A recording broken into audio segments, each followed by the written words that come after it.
Bonjour à tous et à toutes. Merci à vous de votre visite. Le but de ma chaîne, c'est de faire travailler votre imagination. Écoutez et visualisez les images dans votre tête. Ceci afin de stimuler le cerveau et d'augmenter la capacité de votre mémoire. N'oubliez pas de vous abonner.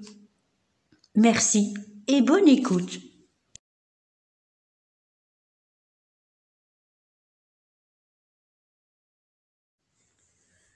Dans un jardin, 3 jolis chatons s'amusaient à sauter après un papillon. « Je vais la voir, dit Minouche. « Non, c'est moi, cria Griboule. « Trop fatigant, dit Patapouf. « Je vous le laisse. » Soudain, ils entendirent un pleurnichement. La curiosité des chats étant ce qu'elle est, ils cessèrent leurs activités du moment pour se diriger ensemble vers l'endroit d'où provenaient les pleurs. Oh, stupeur! Que découvrirent-ils? Un jeune chiot apeuré, au fond d'un carton, pleurant toutes les larmes de son corps. « Un chien !» s'exclama Gribouille. « Un chiot !» rectifia Patapouf. « Un bébé chien !» corrigea Minouche. « Que fait-il là ?» interrogea Gribouille. « Sûrement abandonné » répondit Minouche. « Pourquoi pleure-t-il si fort ?»« Parce qu'il a faim » dit Patapouf. « Non, parce qu'il est perdu et qu'il a peur » corrigea Minouche. « Moi, je ne lui donnerai pas ma pâtée » dit Patapouf. « Oh, toi, tu ne penses qu'à manger » dit Gribouille. « Ce n'est pas vrai » s'indigna Patapouf, toute griffe dehors. Mais soudain, la pluie interrompit leur chamaillerie. « Arrêtez » cria Minouche à ses 2 frères. « Allons nous abriter. » Et le petit chien demanda Gribouille. « Qu'il reste là » dit Patapouf. « Non, ce n'est qu'un bébé comme nous. » Minouche regardait sévèrement ses frères. Elle ajouta. « Et que diriez-vous si on vous abandonnait dans la rue ?» Les 2 chatons, honteux, baissèrent la tête. Minouche s'adressa alors au petit chien. « Bonjour, petit chien. Comment t'appelles-tu » Timidement, le chiot s'avança et parla. « Je m'appelle Zippy. Mais s'il vous plaît, ne me faites pas de mal. » « Non, bien sûr, n'aie pas peur. Ne fais pas attention à ce gros lourdeau de Patapouf. Il n'est pas méchant. »« Il faut partir, supplia Gribouille. »« Viens avec nous, ordonna Minouche au jeune chiot. » Zippy, précédé des 3 chatons, courut à grande enjambée de pattes jusque sous la véranda où la maman chatte les attendait avec impatience. « Ah, vous voilà! Où étiez-vous donc, vilain garnement? Il pleut, il ne faut pas rester sous la pluie. »« Maman, maman !» s'écria Gribouille, « nous avons trouvé. »« Quoi donc ?» demanda maman. Un petit chiot s'empressa de répondre Minouche. « C'est un bébé chien. »« Je sais ce qu'est un chiot » s'exclama-t-elle amusée. « Et où l'avez-vous trouvé ?»« Là, à l'entrée du jardin, dans un carton. Il va rester avec nous ?» La chatte se tourna vers Zippy. Dans le monde des animaux, il y a une règle. Peu importe la race du bébé perdu, l'animal qui le trouve doit l'accepter auprès de lui et le protéger des autres jusqu'à ce qu'il soit capable de se débrouiller seul ou qu'il retrouve sa famille. Dis-moi, Zippy, as-tu une famille ? Oui.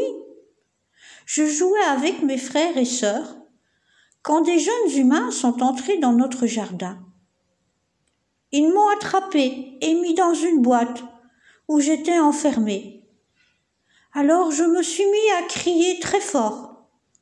Ensuite, les 3 chatons m'ont trouvée. Je ne veux plus aller dans cette boîte. Le chiot se mit à pleurer, mais Annabelle, la maman chatte s'approcha de lui et dit « Tu vas manger avec nous et dormir dans notre panier. Et demain, nous irons à la recherche de ta famille. » La propriétaire de la maison fit entrer les chats. Zippy se fit petit entre Gribouille et Minouche. Il ne voulait pas se faire remarquer. Ce ne fut pas nécessaire. La vieille dame ne fit pas attention aux chats. Elle avait d'autres occupations. Les gamelles étaient servies et tous mangèrent sans problème. Sauf bien sûr Patapouf, qui ne céda pas de bon cœur une partie de sa pâtée. Mais ne fit aucun reproche à Zippy. Après, dans le panier, dormaient les uns contre les autres, une chatte, 3 chatons et Zippy au milieu. « Pousse-toi » grogna Gribouille à Patapouf, en lui donnant un coup de patte sur le nez. « Aïe » se plaignit Patapouf en se tournant. La nuit se passa tranquillement. Et le lendemain matin, après un bon bol de lait, la troupe se mit en route. « Ne vous éloignez pas trop, les enfants, restez près de moi, conseilla Annabelle en quittant le jardin. Rufus, un vieux chien policier, habitait 3 maisons plus loin. Il avait été l'élite de l'unité canine. Mais, à présent, le vieux chien était à la retraite. En principe, chien et chat s'évitent. Cependant, il arrive parfois que l'un et l'autre se côtoient lorsqu'un événement les y oblige.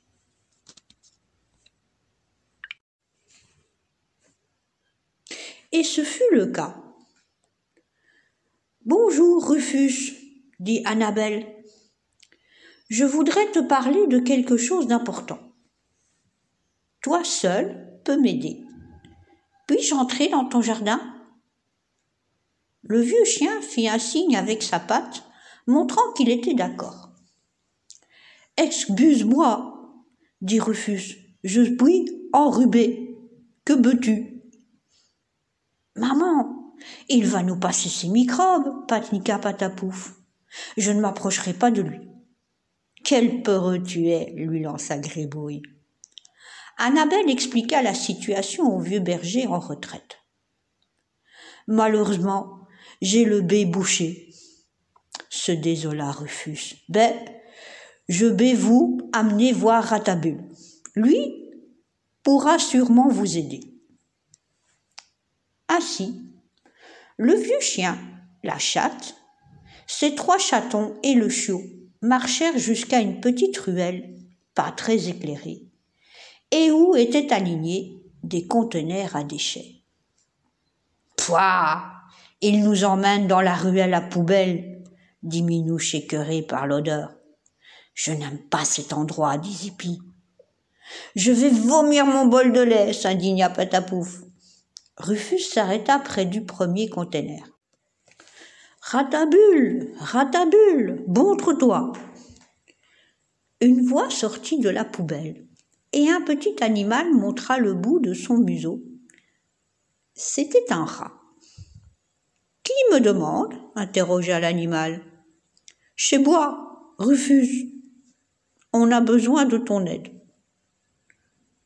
Mais que veulent ces chats ?» interrogea Ratabule, pas très content. « Ne nous crains pas, » répliqua Annabelle. « Je m'appelle Annabelle. Voici Gribouille, Minouche, Patapouf, ce sont mes enfants. Et ça, c'est Zippy, le chiot, pour qui nous voulons retrouver sa famille. »« Ah » dit simplement le rat. La chatte alors expliqua brièvement la situation du petit chiot. Le rat se gratta le museau et réfléchit. Le cœur de Zippy se serra. Il voulait tant retrouver sa famille. « Bon, » finit par dire Ratabule. Je crois que je peux vous aider. » « Hurrah !» Zippy éclata de joie. « Mais, » reprit le chat, « j'y mets une condition. »« Barle !» dit Rufus, toujours enrhumé. « Je veux que les chats du quartier me laissent tranquille, qu'ils arrêtent de me pourchasser. »« C'est d'accord, » affirma Annabelle, « je m'y engage. »« Bien, alors suivez-moi. » Le rat en tête, le vieux chien, la chatte, ses 3 chatons, et Zippy, qui, lui, cette fois, marchait devant, à côté du rat. Tous formaient une drôle de troupe. « J'ai mal aux pattes, » souffla Patapouf. « N'y pense pas, » dit Minouche. « C'est pour Zippy. Marche et ne te plains pas. » À l'approche d'un jardin, ils entendirent des jappements de petits chiots qui devaient certainement bien s'amuser. Une autre voix sévère mais douce à la fois les obligea à se taire. C'est alors que Zippy bondit en criant « Maman, c'est la voix de ma maman !» Et il laissa les autres sur le trottoir. Il courut le plus vite possible vers cette voix. « Maman, maman !» n'arrêtait-il pas de crier. « Zippy, mon petit Zippy, c'est bien toi? Comme je suis contente !» Les retrouvailles furent émouvantes. Zippy remit de ses émotions, présenta ses amis.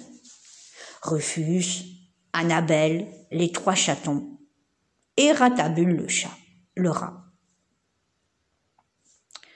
La chienne les remercia tous. Et depuis ce jour, on pouvait voir des chiots et des chatons jouer ensemble.